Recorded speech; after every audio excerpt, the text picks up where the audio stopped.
A equipe do Diálogo Espírita deseja que Deus abençoe todos vocês agora e sempre.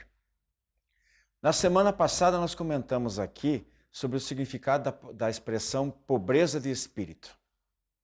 Nesse mesmo sentido, nós veremos hoje os hábitos do dia a dia e valores que, mediante o processo de autoeducação, nos tornam cidadãos melhores e podem enriquecer os nossos espíritos, garantindo uma vida mais feliz, tanto nesta encarnação, como nas próximas, e obviamente também durante todo o tempo em que permanecermos desencarnados no mundo espiritual. E eu digo autoeducação porque o título do nosso tema livre é justamente Educação Espiritual de Adultos. Aconteça o que acontecer em nosso redor, façam os outros o que for. Não podemos abrir mão dos nossos princípios éticos e morais, para o bem da nossa consciência e para servirmos de exemplos vivos do que é bem e do que é o certo. Nós temos ainda uma pergunta sobre os maus pressentimentos e a relação dos ensinamentos de Jesus com as pessoas que não são cristãs. Acompanhe tudo isso a partir de agora no nosso Diálogo Espírita.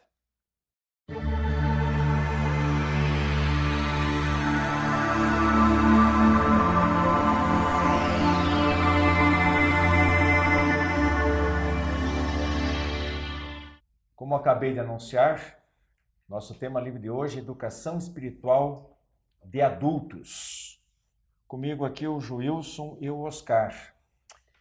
Para iniciar, dar o pontapé inicial para vocês, eu gostaria de ler aqui um pequeno trecho, 2 parágrafos, 2 frases, da questão 685A do Livro dos Espíritos, que diz o seguinte a certa altura: esse elemento é a educação, não a educação intelectual, mas a educação moral. Não nos referimos, porém, à educação moral pelos livros, e sim a que consiste na arte de formar os caracteres, a que incute hábitos, porquanto a educação é o conjunto dos hábitos adquiridos. E mais embaixo, um pouquinho, ele diz: quando essa arte for conhecida, compreendida e praticada, o homem terá no mundo hábitos de ordem e de previdência para consigo mesmo e para com os seus, de respeito a tudo que é respeitável, hábitos que lhe permitirão atravessar menos penosamente os maus dias inevitáveis. A gente sabe, a gente vê no nosso dia a dia, Joilson e Oscar, o quanto, todos os dias, o tempo todo, em toda parte, adultos mal educados. E eu não estou falando aqui ainda nem de educação espiritual, estou falando de procedimentos comuns do nosso convívio social. No trânsito, nos lugares públicos, as pessoas jogando lixo na rua ou na praia, vandalizando patrimônio público e privado, furando filas, né? E muitas outras ações de bastidores, dentre as quais a gente poderia citar a corrupção, né? E outras coisas que a gente mencionou, Oscar, você estava presente no programa passado. Outro aspecto importante disso aí, para vocês desenvolverem melhor o tema, é em relação ao aspecto de que esses comportamentos, né, eles influenciam as pessoas que convivem conosco, especialmente filhos, que copiam dos pais os maus exemplos, né, criando uma espécie de círculo vicioso dentro do nosso, tornando a sociedade, né, moralmente doente. Então eu pergunto para vocês, para que esse adulto se autoeduque, que é o melhor caminho, porque é difícil, se ele não aprendeu lá embaixo por algum motivo, foi carente, não passaram para ele, ou ele não quis aprender, agora ele tem que aprender como adulto, mediante o processo individual, né? Sim. Como que você faz isso? Primeiro, nós temos que ter a questão do autopoliciamento. E é o policiamento ostensivo, isso ainda por cima. Não é um policiamento simples, não. Como que se faz isso? Quando você chega a uma maturidade espiritual que você percebe que algumas coisas não estão de acordo com as leis divinas, ou enfim, não estão de acordo com o que deveria ser na nossa vida aqui de encarnados, nós temos que começar a ter o start. Se não está de acordo, eu preciso me corrigir. Como que eu faço isso? Errei, opa, percebi o erro. Na próxima eu vou tentar acertar. Mas normalmente a gente não acerta na primeira, você continua cometendo os mesmos erros, mas pelo menos você está se policiando, você está percebendo que está fazendo errado, está buscando uma melhora, está buscando se auto-melhorar. Isso é o primeiro passo, é o policiamento e ostensivo. Joilson, seguindo aí, pode completar e já pode emendar também. E o Espiritismo pode contribuir em que com isso? Então, tem uma frase, uma pergunta de Kardec no Livro dos Espíritos, que agora eu não vou lembrar que pergunta que é, né? Mas Kardec perguntou aos espíritos, qual é o meio mais rápido da gente evoluir, da gente progredir? E os espíritos então responderam a Kardec, um sábio da antiguidade já vos disse, conhece-te a ti mesmo. É isso aí. Né? Que é o que você, em outras palavras, o que você acabou de falar, né, Oscar? Então, o conhece-te a ti mesmo passa por esse processo. É você se auto-observar, se autoconhecer. A partir do momento que você sabe e que você reconhece que e aceita, errado, né? Porque também tem uma coisa, né? A pessoa, às vezes a pessoa é mal educada e se você dá um toque nela de que ela foi mal educada, ela vai achar ruim com você, porque ela nem reconhece que ela é mal educada. Ela não sabe que aquilo está errado. Para ela é certo. Para ela é correto. Então, agora a partir do momento que você toma essa consciência e daí faz todo esse processo que o Oscar acabou de comentar aqui, de você se policiar, se corrigir, né, perceber que você foi mal educado com o outro, pedir desculpas, esse é o processo que você vai se melhorando. Agora, na tua pergunta, né, o que o Espiritismo pode, né, nos auxiliar nisso? Eu entendo que o simples fato de nós conhecermos, sabermos da lei da reencarnação é um grande passo. Porque a pessoa também não vai se desesperar, né? Agora, de repente, se dá conta de um monte de erro e se desesperar e falar, já não tenho mais tempo para me corrigir. Né? Você tem N existências ainda à frente para poder se corrigir, para poder se aperfeiçoar. Tem que dar o primeiro passo. Tem que dar o primeiro passo. Nunca é tarde, né? Não, com certeza não. Como diz também o Evangelho, quando o indivíduo cai em si, né? Quer dizer, ele toma consciência das suas próprias fragilidades, né? Então, esse é um processo muito difícil, exatamente por causa do nosso orgulho de não ceder, de não admitir que está errado, né? Mas é para o próprio bem. A partir do momento que ele se considera a reencarnação, a lei de causa e efeito, a justiça divina, que ela é inexorável. Ele vai ter que mudar mais cedo ou mais tarde. Se não for nessa reencarnação, vai ser na próxima, ou na próxima, na próxima. Então é uma questão de sabedoria, de inteligência, dele começar a mudar logo. Agora eu gostaria que vocês enfatizassem um pouquinho mais aquela frase que eu li lá no Livro dos Espíritos.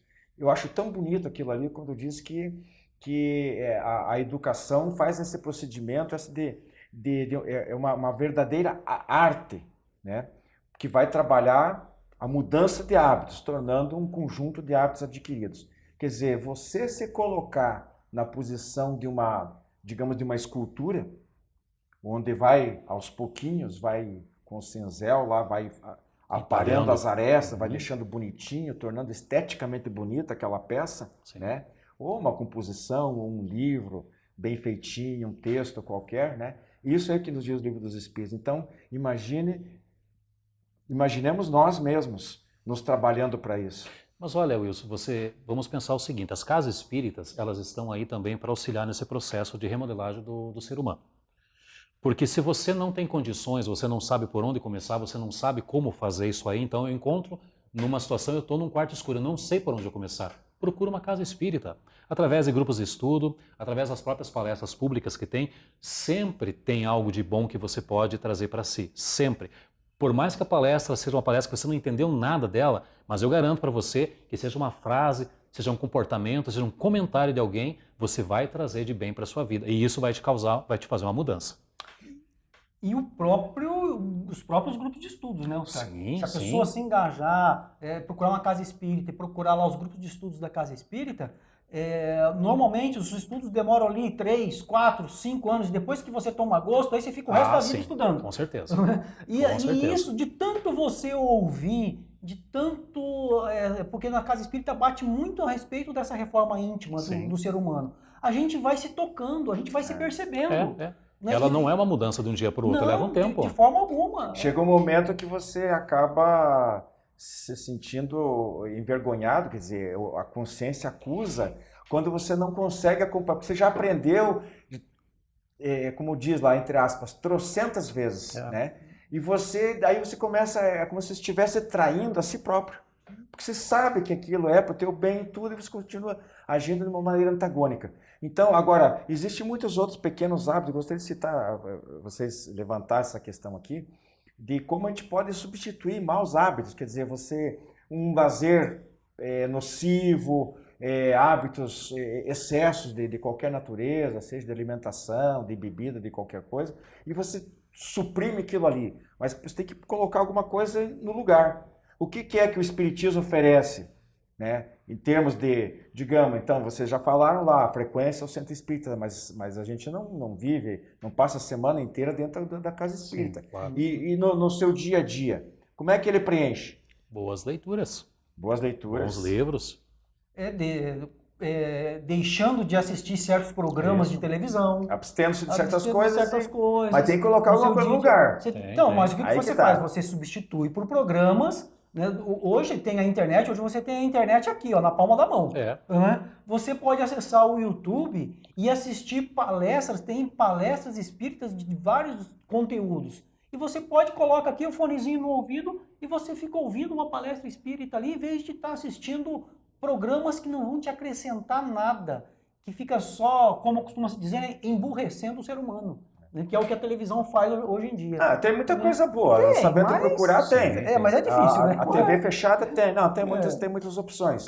Só você saber focar naquilo que você quer ali para melhorar. Uma prova irrefutável do que nós estamos falando agora aqui é o nosso programa. Isso aí. Tá lá, na TV aberta. Não, onde que é? Na televisão. Tá na TV. Né? Mas agora, falando sério e voltando ao nosso tema, você citou lá as leituras. Então, nós temos uma literatura espírita em 3.400, mais de 3.500, 4.000 títulos. Né? Sim, muito grande. Basta muito você ir lá na internet e fazer uma pesquisa junto a essas editoras que a gente divulga. Outra dica aqui muito, muito oportuna também, né? Aproveitando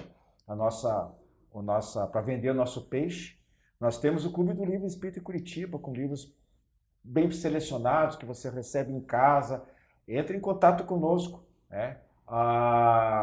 Assinaturas de periódicos espíritas, existem muitos jornais e revistas com periodicidade diferente.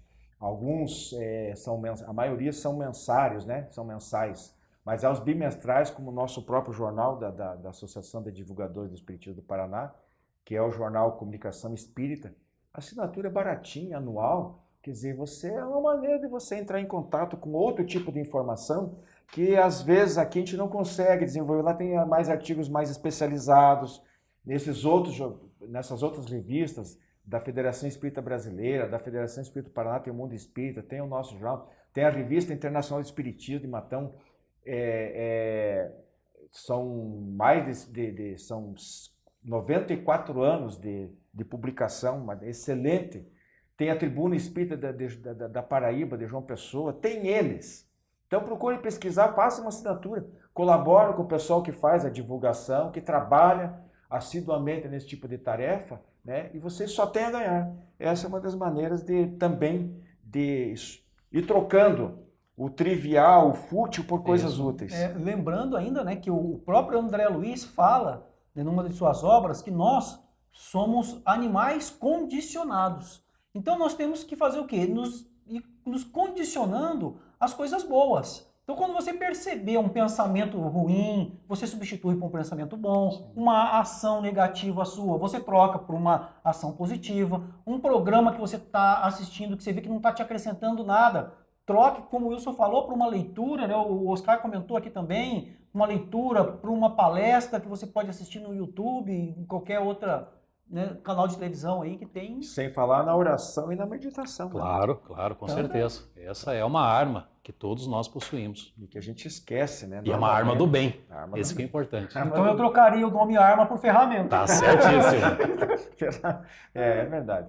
Então, pessoal, a gente procura aqui tornar mais, digamos assim, abrir uma possibilidade, né? Um horizonte, uma ideia de como esse processo de você se autotrabalhar, como o Joilson disse, num mundo complicado, difícil, onde há uma inversão de valores muito grande, onde a influência da mídia normalmente mais perniciosa do que positiva. Infelizmente. Né? E no meio social como um todo, nas redes sociais, é difícil separar o que pode ser útil, aquilo que pode servir de alimento para o espírito, daquilo que só polui. Essa que é a verdade. Então, dado o recado, segue a nosso programa. A Casa Editora O Clarim divulga há mais de um século a luz e o conhecimento da doutrina espírita com valioso conteúdo, de belíssimos romances a esclarecedoras obras doutrinárias. Conheça, divulgue e compartilhe a lucidez do Espiritismo. Casa Editora O Clarim. Acesse www.oclarim.com.br. Prezados amigos, nós gostaríamos de fazer um convite para vocês comparecerem e participarem da 14ª Feira Cultural do Livro Espírita. Vai ser realizada no dia 4 de maio, das 14h30 às 18h30. Nós, da Associação de Divulgadores do Espiritismo do Paraná, também nos faremos presentes, estaremos participando com comercialização de livros e nós, pessoalmente, também estaremos por lá autografando os nossos títulos. O endereço é a Sociedade Espírita Obreiro do Senhor, na Rua Nunes Machado, 1667. Então fica aí o nosso convite, é uma bela oportunidade de vocês entrarem em contato com a literatura espírita, e estaremos lá à disposição de todos vocês, ok? Muito obrigado.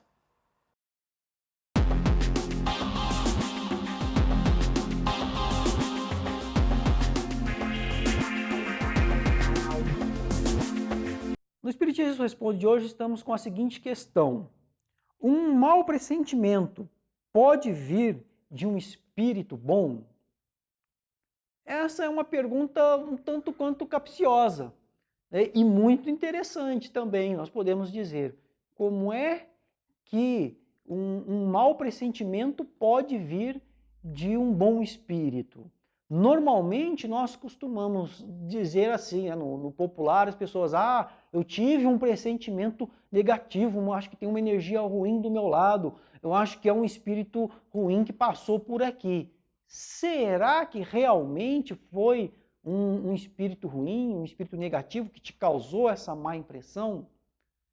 Mas eu vou te dizer que um bom espírito ele também pode te causar uma impressão ruim, uma impressão negativa. Mas como isso? Se ele é um bom espírito, como é que ele vai trazer uma impressão negativa?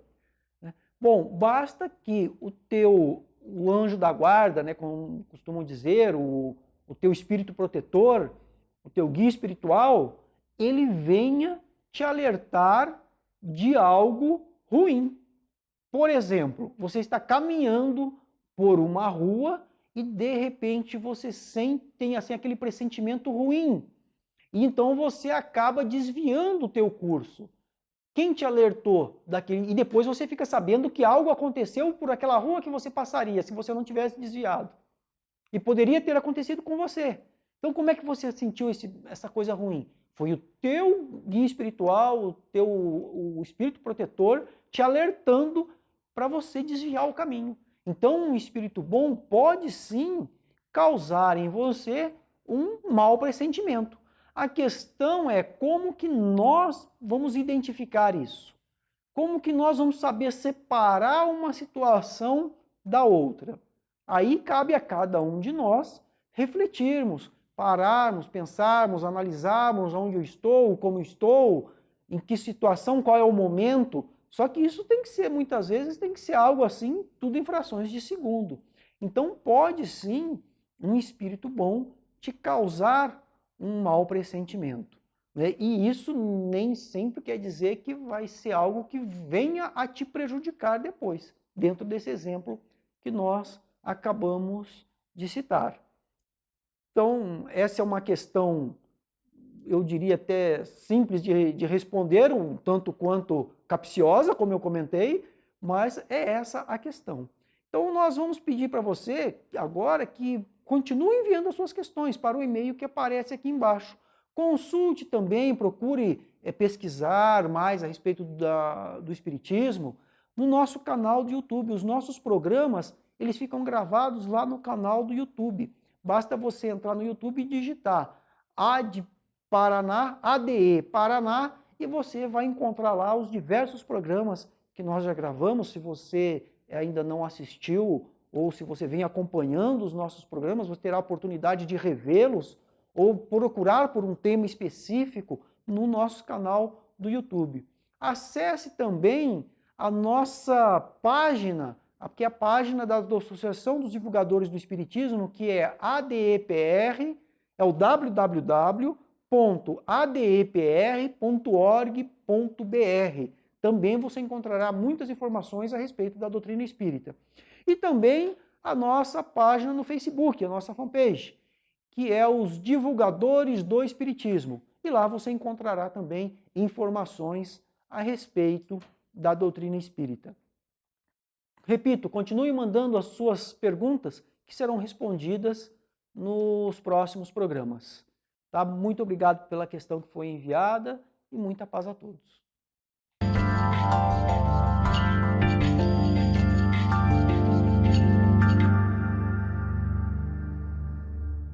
Quando Jesus veio à Terra, ele disse que seria o nosso caminho de encontro, da busca de Deus. Dizemos nós, né, o nosso caminho da salvação. Entretanto, quando se fala em salvação, normalmente a cada igreja, cada religião, cada tipo de crença apregoa que o melhor caminho é o seu, que a única salvação possível é através do cumprimento dos seus preceitos, do seu rito religioso particular. E será que foi isso mesmo que Jesus quis dizer? O que ele nos ensinou de fato a respeito? Só numa igreja a pessoa se salva? Quando Jesus falou sobre a conquista do reino dos céus, sobre a possibilidade da pessoa crescer espiritualmente, qual foi o exemplo que ele usou? Usou o exemplo daquele homem que socorre o samaritano caído, aquele que ajuda o próximo. Não estava apregoando, não é, a subordinação a nenhum tipo de igreja. Jesus, aliás, não fundou religião ou igreja alguma. Ele apregoou as verdades espirituais de todas as épocas e em torno dele depois se criaram diversas crenças. Para o Espiritismo, especialmente, a palavra salvação tem um conceito especial e próprio. Em primeiro lugar, acreditamos que Deus é tão bom, tão perfeito, tão completo na sua criação, nas suas leis naturais, que não precisa criar pessoas para serem condenadas. Não haveria lógica nisso. Que, portanto, todos nós estamos destinados, se podemos dizer assim, a ser salvos. Isso é, todos nós, criados simples e ignorantes, estamos destinados à perfeição possível que a criatura possa atingir. A conquista da beleza, da sabedoria, da bondade, ao longo de milhares de anos de diversas existências, em que a própria criatura forja as suas asas da imortalidade. Portanto, pensarmos em que a salvação ou a conexão com Deus está limitada a determinadas seitas, determinados cultos temporários, em que a nossa alma se acomoda e busca o poder superior, seria diminuir até o nosso conceito da grandeza divina. Quando pensamos que todos, absolutamente todos, no devido tempo, estaremos entre os espíritos superiores, e aquele nosso filho, nosso ente amado, nosso ente querido, que hoje não comunga dos ideais em que já estamos comprometidos, ideais de busca do bem, ainda que pessoalmente todos nós estejamos em luta para atingi-lo, esse filho não está condenado. Ele também vai acordar um dia. Começamos a entender o tamanho do amor e da misericórdia de Deus. Aliás, o apóstolo Paulo, quando se referiu às necessidades básicas da criatura, em relação à sua conexão com a divindade, o que ele disse? Ainda que eu fale a língua dos homens e até a língua dos anjos, se não tiver caridade, sou apenas como um metal que soa, e um sino que tine. E ainda que tivesse o dom da profecia e penetrasse em todos os mistérios, e tivesse uma perfeita ciência de todas as coisas, e se tivesse toda a fé possível, capaz de transformar montanhas, se não tiver caridade, nada serei. Agora, essas três virtudes, a fé, a esperança e a caridade permanecem, mas entre elas, a mais excelente é a caridade. Não foi por outro motivo que a doutrina espírita adotou como lema: fora da caridade não há salvação. Trazendo as nossas reflexões, a ideia predominante de que Deus busca na sua criatura o dom do amor, o dom da doação pessoal.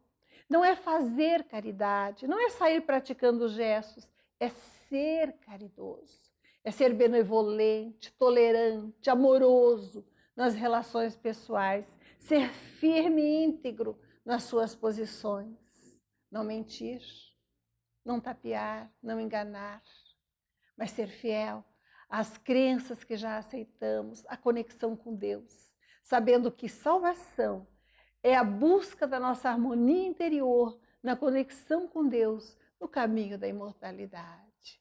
Muita paz. Você que é distribuidor ou administra uma livraria espírita, não pode deixar de conhecer os livros da editora O Clarim, de Matão, São Paulo. Mais de 200 títulos à sua disposição, de primeiríssima qualidade, como recém-lançado, Até que a Morte os Reaproxime, autoria de Lourdes Carolina Gagetti. Quais as consequências do orgulho e do preconceito? Uma jovem racista que fere e magoa enfrentará a própria consciência. Pedidos para o clarim@oclarim.com.br, o telefone 16 33 82 10 66 ou pelo Clube do Livro Espírita de Curitiba em adepr@adepr.com.br. Pesados amigos, nós gostaríamos de fazer um convite para vocês comparecerem e participarem da 14ª Feira Cultural do Livro Espírita. Vai ser realizada no dia 4 de maio, das 14h30 às 18h30. Nós, da Associação de Divulgadores do Espiritismo do Paraná, também nos faremos presentes, estaremos participando com comercialização de livros.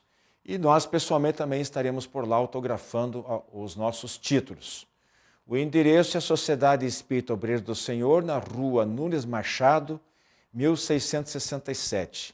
Então fica aí o nosso convite, é uma bela oportunidade de vocês entrarem em contato com a literatura espírita e estaremos lá à disposição de todos vocês. Ok? Muito obrigado.